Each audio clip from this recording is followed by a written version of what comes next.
Alors, vous le savez, Place de la République, c'est l'émission témoignage, certes, mais c'est aussi l'émission actu de votre écosystème immobilier, environnement de travail. Donc, c'est l'heure de l'actu avec la revue de presse de notre rédac chef préféré, Alexandre Foatelli. Bonjour Lionel. Bienvenue. Merci. Voilà, on est ravis de te recevoir. Alexandre, que s'est-il passé ces dernières semaines dans notre écosystème immobilier environnement de travail? Eh bien écoute Lionel, il s'est passé beaucoup de choses et d'abord ce qu'on a appris c'est que les entreprises cèdent beaucoup moins leur immobilier. Alors c'est JLL qui nous l'apprend dans un de ses derniers rapports. Les externalisations immobilières par les entreprises ont représenté simplement 456 ventes pour un volume de 18,4 milliards d'euros en 2023.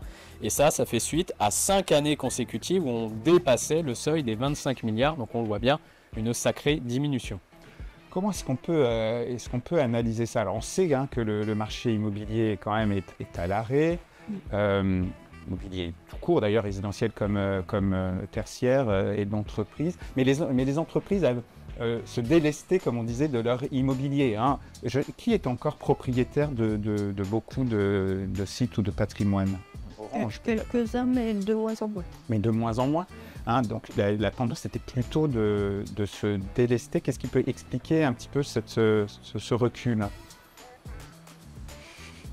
Après, ça dépend si les entreprises ont à la fois des baux en location et des bâtiments en propriété. C'est vrai qu'il y a quand même un recentrage qui se fait, une réoptimisation des surfaces. Il y a un sujet de réduction de l'empreinte immobilière. On a évoqué tout à l'heure les réductions des coûts d'énergie.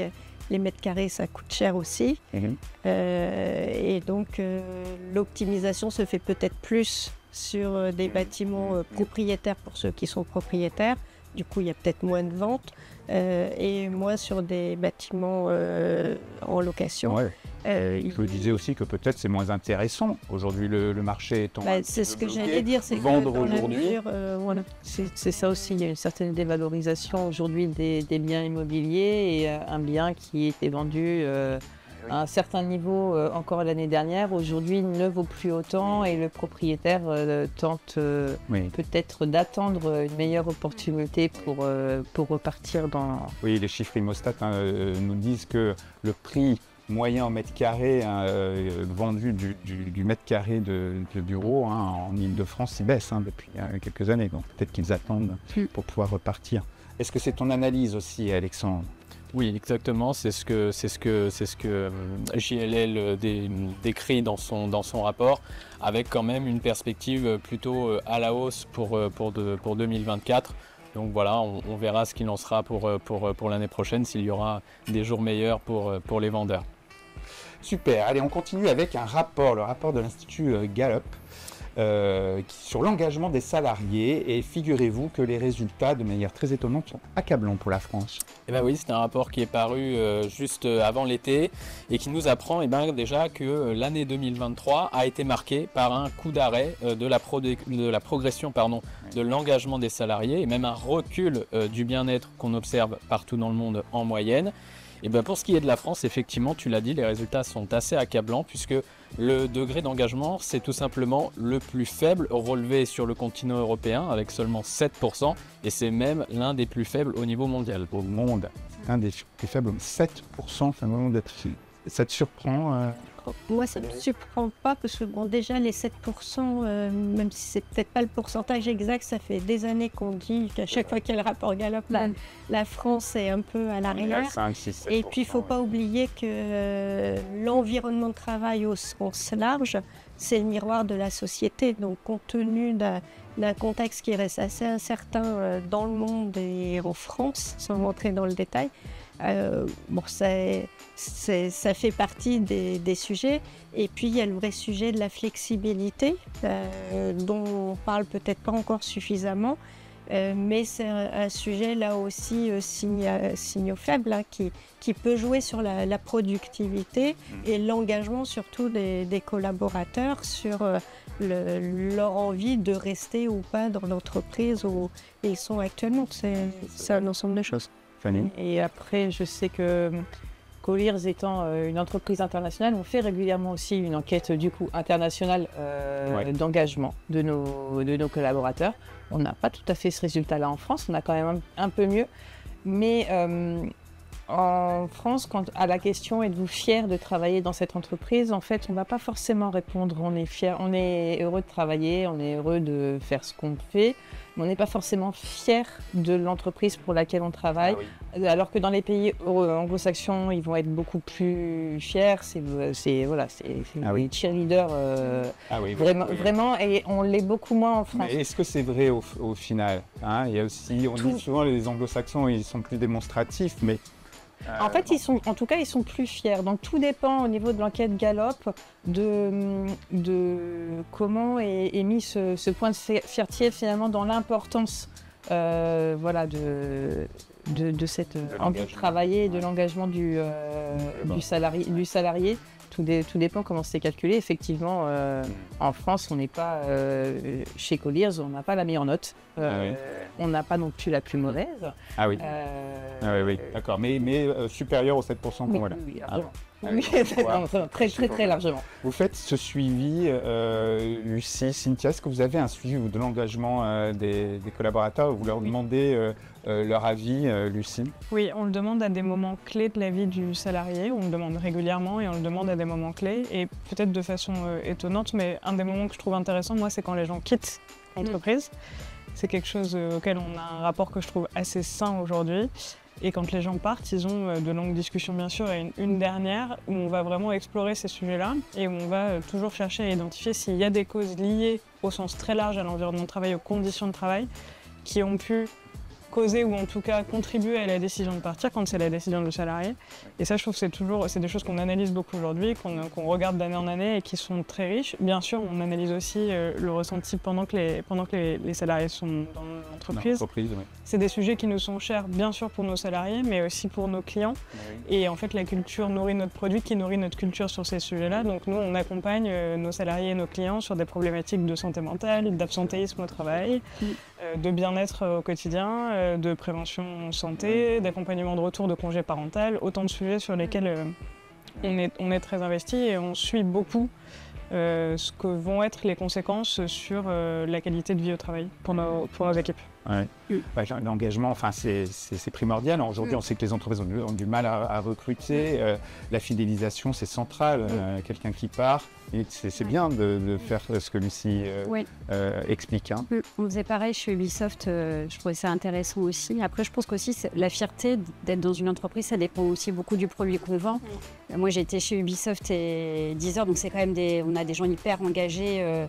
Fans de jeux vidéo pour la première et de musique. C'est presque communautaire. Exactement. Et donc je pense que peut-être parfois ils font un peu l'impasse sur d'autres choses tellement ils sont passionnés. Surtout les jeunes qui arrivent. Après quand on vieillit, on devient plus compliqué et plus exigeant, mais donc voilà. Alors, je sais que tu as interviewé Anne-Céline Bossier, directrice immobilier et services généraux du groupe de réassurance Score. Et j'aimerais bien que tu fasses un retour sur cet échange que tu as eu. Effectivement, alors on apprend plusieurs choses. Alors Score, c'est une entreprise à présence mondiale, présente dans 28 pays à travers le monde, qui mène tout un tas de chantiers. Ça a été l'occasion pour elle d'affirmer une conviction qui est que les directeurs immobiliers avaient, selon elle, un rôle à jouer dans l'évolution des bureaux au travers de leurs demandes. Elle donnait simplement un exemple tout bête. Dans certains pays d'Asie, notamment au Japon, où la culture veut qu'on rend les bureaux totalement vides avec tout le mobilier, toute la décoration retirée. Et elle a demandé récemment, dans un appel d'offres à ses brokers, de lui trouver des bureaux qui n'étaient pas comme ça. Voilà, pour essayer justement d'impulser de nouvelles pratiques. Est-ce que vous êtes d'accord avec ce point de vue ? J'en parlais hier avec un de nos potentiels futurs sous-locataires, puisqu'on fait le choix de grandir dans notre immeuble de bureau parisien, d'y prendre des plateaux supplémentaires pour y accueillir dans un premier temps des sous-locataires qu'on choisit, dont Mistral AI dont on parlait tout à l'heure. D'accord. Et avec là un autre sous-locataire avec lequel on discute, on parlait de comment on fait pour éviter l'écueil classique de on va faire défaire ce que le locataire sortant a fait, ça va être cassé, ça va être remis au propre par le bailleur, puis nous on va venir faire des travaux et potentiellement le sous-locataire va refaire des travaux ou de l'aménagement. Ouais. Comment on réduit le tout à la fois pour le temps, mais aussi pour l'impact écologique et dans une intelligence commune. C'est une discussion qu'on a beaucoup en ce moment et je trouve ça, je sens que c'est quelque chose qu'on peut avoir aujourd'hui, qu'on n'aurait certainement pas pu avoir il y a quelques années ou pas dans les mêmes termes. Après, j'imagine qu'il y a une question de volume. Évidemment. J'imagine que Petit. Voilà, Orange peut avoir plus d'impact pour faire évoluer peut-être aussi les promoteurs, les constructeurs et les aménageurs. Bon, c'est plus directement mon sujet, mais c'est sûr que dans une époque où on parle beaucoup d'économie circulaire, ça fait partie des points qui sont beaucoup regardés. Et déjà, il y a quelques années, même si c'était spécifié que quand tu rendrais ton immeuble, tu avais tout à remettre comme à l'initial, après, ça faisait déjà partie d'une négociation avec le bailleur à partir du moment où les installations venaient apporter du positif, du plus, et donc de la valorisation à son patrimoine, Évidemment. et donc au bâtiment. Ce qui pouvait être retiré, c'était éventuellement des installations qui étaient spécifiques à un locataire et notamment qui pouvaient peut-être avoir des enjeux liés à sa sécurité ou des choses comme ça. Mais finalement, des bâtiments qu'on rendait complètement à nu, il y a déjà quelques années, on en parlait beaucoup moins, même si c'est toujours un gros travail après le déménagement de pouvoir avoir fait le nécessaire pour que le bâtiment puisse être rendu dans les cadres du contrat de bail qui était remise à signé. l'état d'origine. Oui, Bon, on va oui. pas faire le débat Et là ça, tout de ça suite, fait hein. sûrement partie des évolutions aussi des baux et qui ont été, avec des tendances accélérées suite Oui. Oui. à tous ces sujets environnementaux. Alors, on parle aussi de mode de travail dans notre revue de presse, Alexandre, avec une étude sur les modes de travail en Europe. Est-ce que, là encore, la France est mauvaise élève? Alors non, cette fois-ci on s'en sort plutôt bien. C'est effectivement Parella qui a mené une étude, qui a interrogé 2800 collaborateurs à travers l'Europe. Oui. Et on y apprend notamment que le télétravail, il est aujourd'hui largement répandu. Et pour le coup, la France, au même titre que les Pays-Bas et l'Allemagne, fait plutôt partie des bons élèves, en tout cas ceux qui ont le plus adopté ce mode. En revanche, ce qu'on y apprend aussi, c'est que la semaine de 4 jours, elle fait son chemin dans les esprits, avec des scores assez élevés, entre 56 et 76% en fonction des pays étudiés, ce qui indique quand même une réception généralement positive par les salariés. C'est clair. On en parle de la semaine de 4 jours? Alors, finalement, chez Codir, oui, mais quand on travaille, nos prestataires. C'est pas tout à fait la même chose. Vous avez fermé les bureaux, mais les gens travaillent. On a des prestataires qui opèrent les bureaux, les équipes de ménage, effectivement. Et effectivement, eux sont passés à la semaine de 4 jours. Notre partenaire qui est Château Forme Inside a fait passer ses équipes à la semaine de 4 jours et ils en sont très contents. D'accord. C'est la semaine de 4 jours ou c'est la semaine en 4 jours? En 4 jours. En 4 jours. On fait les 5 jours, mais en 4 jours. Ils font leurs 35 heures sur 4 jours. Oui. Les enfants très contents. Et ils en sont très contents, ça leur donne à loisir qu'ils n'ont pas c'est pas des métiers éligibles au télétravail en plus. C'est vrai. Donc le fait de pouvoir effectivement avoir cette journée, eux ça leur fait leur journée où ils peuvent avoir quelques rendez-vous personnels, médicaux et s'organiser en semaine quand il y a encore des choses ouvertes, alors qu'effectivement sur les postes ouverts au télétravail, on a un peu plus cette liberté de le faire le jour où on est en télétravail. Oui. Est-ce que vous en parlez? Est-ce que c'est un sujet aujourd'hui dans vos entreprises, Lucie, Cynthia, Frédéric ou même... Non, pour l'instant. Non. Pour l'instant. Ça a été discuté chez nous. Ça a été discuté. Ça a été discuté. Le choix a été fait de ne pas le proposer pour le moment, parce que c'était potentiellement presque moins intéressant que la liberté qu'on a aujourd'hui, qui repose sur la transparence dont on parlait, sur la grande confiance qui est accordée aux collaborateurs. On a une flexibilité qui est très grande, avec le choix du lieu de travail, depuis le télétravail complet, en passant par le bureau tous les jours et des espaces de coworking partout en France, en Belgique, en Espagne. Les horaires de travail sont flexibles également, mais le tout vient servir une grande intensité, un sens de l'excellence qu'on demande au quotidien. Et donc le réglementer différemment aurait potentiellement privé certaines personnes qui aujourd'hui sont dans une organisation qui leur convient très bien, où ils travaillent 5 jours par semaine, mais où ils prennent 2 heures par jour pour faire du sport ou pour faire quelque chose d'autre qui leur convient bien. Ouais. On a décidé de continuer à construire cette flexibilité-là et de la laisser à la disposition des 600 et quelques salariés plutôt que d'aller contraindre paradoxalement, là où pour d'autres entreprises c'est une évidence que c'est quelque chose qui viendrait ajouter de la flexibilité. Chez nous c'est moins une évidence. Ah, c'est intéressant hein, comme retour d'expérience. Pas de sujet 4 jours pour le moment. Nous on a des collaborateurs qui bien sûr le demandent, mais j'ai le même sentiment que Lucie, que le télétravail permet beaucoup de flexibilité.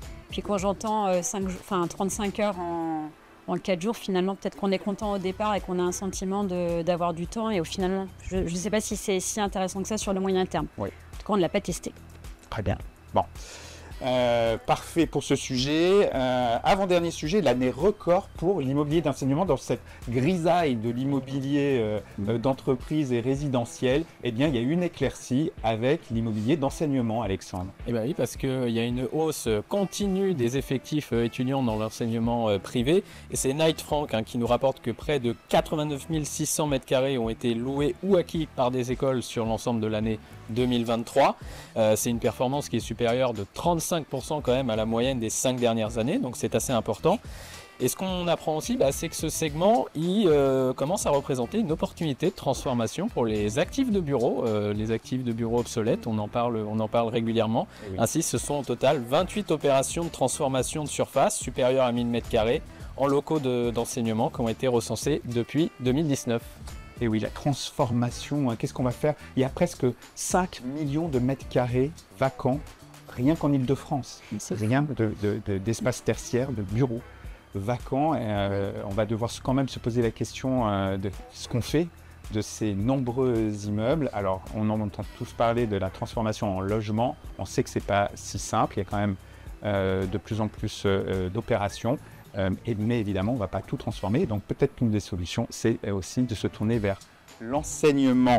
Et puisqu'on parle d'enseignement et de classe, de salle de classe, on va parler des traquances. Voilà, ce néologisme qui mélange le travail et les vacances. Où passer ces traquances en 2024 alors moi j'ai bien une petite idée, mais on va d'abord écouter Alexandre et on verra ce qu'on pense d'ailleurs de un... Eh bien oui, dans son baromètre annuel Work from Anywhere, IWG a donc évalué des villes du monde entier à travers 10 critères pour établir un palmarès. Eh bien, écoutez, cette année, c'est Budapest, la capitale hongroise qui arrive en tête. Des yeux extrêmement surpris. Voilà, c'est Budapest qui domine le classement avec une note de 75 sur 100 et qui devance Barcelone et Rio de Janeiro qui sont ex-aequo à la 2e place. Quant à Paris, on figure à la 20e place avec un 67 sur 100. Ouh, ça fait mal. Alors, quelles sont vos destinations favorites pour passer des belles traquances, Fanny? J'évite les traquances. En fait, c'est mieux d'être en vacances. Oui. Ouais, voilà, d'organiser ses vacances, de dire que nous ne sommes pas là. Ça permet de faire un vrai break. Pas de traquances. Pas de traquances, surtout que moi, tout au long de l'année, dans mon périmètre, j'ai aussi l'alarme qui se déclenche le week-end, il m'appelle. J'ai déjà un certain nombre de sujets, donc on essaye d'organiser des vraies vacances. Adepte des traquances? Pas personnellement, parce que mon métier nécessite d'être au bureau le plus souvent.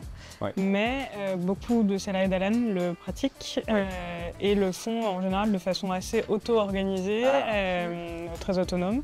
Et récemment, j'étais avec une partie de notre équipe belge à Bruxelles qui me disait que depuis des années, ils louent la même maison, une vingtaine de nos commerciaux louent la même maison dans le nord du Maroc, je crois, et font du surf, du travail la journée, du surf en fin d'après-midi, des repas partagés le soir, et ça a l'air de leur convenir très bien. C'est jeune. Marrakech fait une belle remontée au classement. Ça ne m'étonne pas. Voilà. Moi, je découvre. J'avais le sentiment que c'était un mot nouveau, mais qu'il n'était pas mis en pratique autour de moi. J'ai l'impression que les collaborateurs vont plutôt dans des maisons familiales. Voilà, et donc c'est pas vraiment des. Je pense c'est pas ça les traquances. Les traquances, c'est quand on en profite pour. Voilà, et je suis assez d'accord avec toi. On essaye de séparer. À titre personnel, je ne suis pas pour. On essaye de séparer vacances et travail. Non, ça fait pas partie de mon avenant télétravail, donc j'ai pas. C'est vrai que c'est orange. Mais par contre, si toutefois je devais travailler en étant en vacances, si j'avais cette possibilité-là, moi, ne serait-ce en France, j'irais bien à l'île d'Oléron en Bretagne et profiter de la mer à la fin de ma journée de travail, ça m'irait très bien. Et par contre, c'est vrai que les salariés qui ont la possibilité ou qui ont une autre deuxième maison peuvent déclarer dans leur avenant de télétravail une adresse principale. Donc, par exemple, Île-de-France ou Paris s'ils habitent en Île-de-France, et une résidence secondaire qui devient leur maison de télétravail. Après, il y a un pourcentage à respecter, etc. Mais ça fait partie, il y a 2 adresses possibles. Par contre, il n'y a pas d'adresse à l'étranger. Dommage. Il peut y avoir peut-être. Je ne pourrais donc pas déclarer mes traquances à Miami. Voilà, comme ça, vous le saurez. C'est sur ces parfums de traquances que nous concluons l'émission. Merci beaucoup à vous quatre, Fanny, Lucie, Cynthia, Frédéric. Merci. Et évidemment aussi à notre rédac chef préféré, Alexandre. Alors, il y a une autre belle destination où passer de belles traquances. Je veux bien sûr parler de Deauville. J'espère vous retrouver aux Imo Days et aux Work Days les 5 et 6 novembre. C'est à Deauville. Très beau programme d'atelier. On parlera flexibilité des espaces immobiliers, éco-responsable, intelligence artificielle, inclusion, le fameux décret tertiaire, qui doit payer les travaux. Oh là là, plein de sujets, plein de débats. Et puis on passera un très bon moment, comme toujours. Rejoignez-nous les 5 et 6 novembre. Ce sera The Place to Be. Et puis bien sûr, rendez-vous très vite pour le prochain numéro de votre magazine Place de la République. D'ici là, portez-vous bien. À bientôt.